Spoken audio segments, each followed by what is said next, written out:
Cette émission vous est présentée par Saint-Raymond, la ville de l'automobile. 4 concessions à votre service, même le samedi.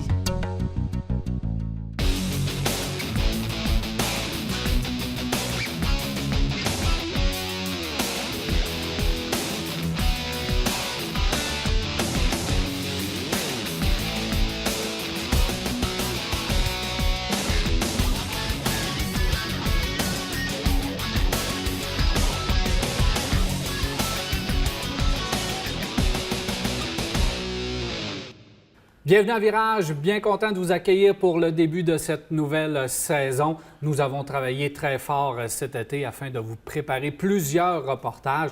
Vous allez voir qu'on a des voitures assez exceptionnelles à vous présenter et aussi on va vous parler de différents sujets. Juste avant, je vais vous les présenter tout de suite parce qu'ils sont là. C'est le retour de presque toute l'équipe. Jacques, bienvenue. Marc Bouchard est là. Il manque juste Mathieu. Salut, messieurs. Salut bien, Daniel. Ça va bien? Très bien, merci, oui. Bien content de vous retrouver.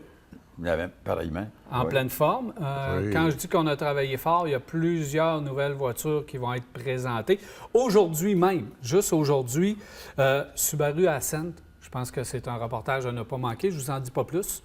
Il va y avoir aussi Lexus ES. On va parler aussi de la Mazda 6, Jacques, parce que toi, tu l'as essayé à long terme. Oui, absolument. Alors, on a eu l'occasion de voir tout ce qu'ils ont fait d'amélioration sur cette voiture-là et on va y aller en profondeur tout à l'heure.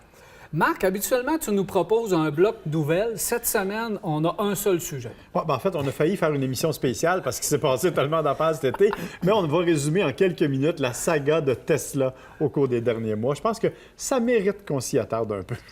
Et bien sûr, peut-être pas cette semaine, mais au cours des prochaines semaines, vous pouvez nous envoyer vos questions parce qu'on va y répondre. On aime ça, répondre à vos questions. Alors, vous pouvez nous les envoyer au numéro habituel, 670-9078, poste 230, ou encore virage@telmac.tv ou via notre Facebook. Aussi, on va avoir plusieurs sujets. Nos chroniqueurs habituels, vous savez, on va parler de pneus, on va parler de mécanique, on va parler aussi d'esthétique auto et différents sujets. Vous savez que c'est la période, là, présentement, des élections. On est en campagne électorale. On ne veut pas se mêler de politique à Virage, là, c'est pas vrai. Mais il y a différents petits sujets qui nous interpellent, comme par exemple l'état de nos infrastructures, ici à Québec surtout. Alors, lorsque vient le temps de parler du troisième lien, là, on écoute un petit peu plus les politiciens, qu'est-ce qu'ils offrent, c'est quoi leurs propositions, parce que ça nous intéresse un peu, surtout les gens qui se retrouvent poignés dans le trafic. Dernièrement, il y a un parti politique qui m'a accroché lorsque on a présenté son programme, où on présentait une portion de son programme, la gratuité scolaire. Et là, dans la période de questions, on entend, vous allez aller chercher l'argent où? Et là, messieurs, j'entends une chose assez bizarre. Alors que la personne est à Montréal, on entend dire, bien là, si les gouvernements sont capables de trouver des milliards pour un troisième lien à Québec, nous autres, on peut mettre ça sur l'éducation. Je dis, oh, qu'est-ce que ça vient faire là-dedans? Ça vient m'interpeller. Et là, je me dis, hey, c'est plus important que ça, les infrastructures, parce qu'ici à Québec, on a vraiment un gros problème d'infrastructure. D'abord, quand je parle d'infrastructure, c'est tout le réseau routier là, qui est surchargé à l'ouest, parce qu'on doit prendre la capitale Henri IV pour s'en aller là. On est en train de travailler un petit peu sur Henri IV. On voit la congestion que ça donne, puis on n'a pas le choix de passer par là. Absolument. Alors, on voit qu'on est piégé carrément ici. Il faut prendre ça au sérieux. Le pont de Québec est en fin de vie. Alors, moi, je me dis que le troisième lien, il peut devenir un deuxième lien, puis le troisième lien peut être un atout majeur pour le transport en commun pour justement faire le lien inter-rive. Alors, moi, je pense que ça mérite un peu plus de sérieux que de lancer des affirmations comme ça, tout à fait gratuites. En fait, le problème, c'est que toute la notion d'infrastructure est un peu aléatoire dans tous les programmes qu'on peut regarder actuellement. On mise beaucoup sur la région de Montréal, on le sait. Montréal, bien, on dit c'est la métropole, c'est le cœur économique. Mais effectivement, tout ce qui sort de là en matière d'infrastructure. Puis, tu parlais du pont de Québec, entre autres, c'est un bel exemple.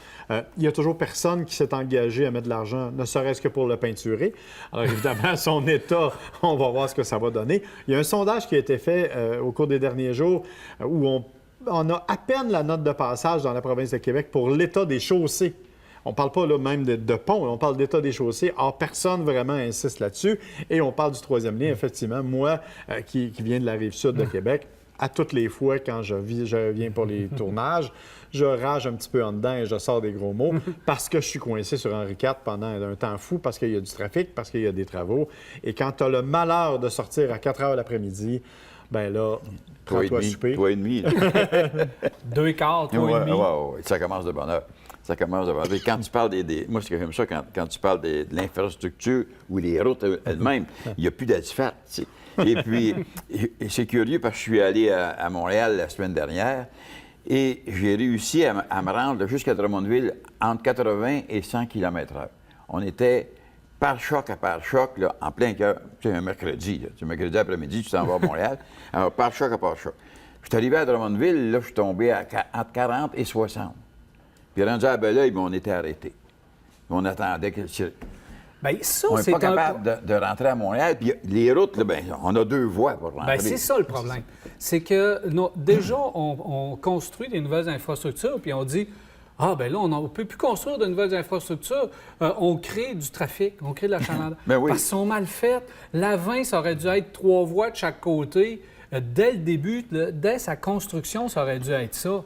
3 voies de chaque côté, on aurait réglé un problème. Puis aujourd'hui, l'infrastructure sera encore correcte. Quand on a construit Henri IV, avez-vous vu des photos historiques quand on a construit le pont Pierre-Laporte? Pont Pierre-Laporte, on voit des photos. Henri IV, c'est un champ. Il n'y a rien. Ben oui, il n'y a rien tout le tour.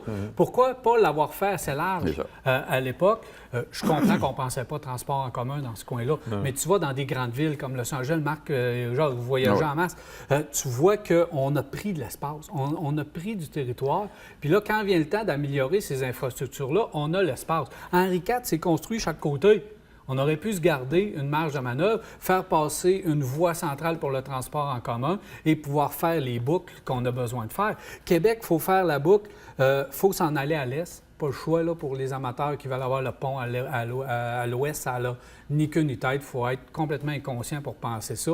Moi, j'en reviens pas. Il faut faire l'ouest, il faut faire la boucle pour revenir sur la 20, prendre les ponts. Et là, on peut enlever une voie pour mettre le transport en commun. Puis le troisième lien, là, je suis bien de valeur, là, mais il faut le penser comme il faut. Ça prend au moins 3 voies de chaque côté, puis ça prend une voie ou 2 centrales pour le transport en commun, parce que c'est ça que ça va faire le succès.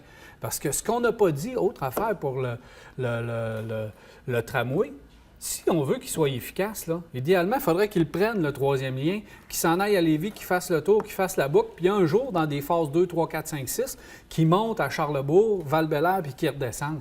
Là, on aurait vraiment un transport en commun qui pourrait être efficace et que le monde utiliserait avec des stationnements incitatifs et tout.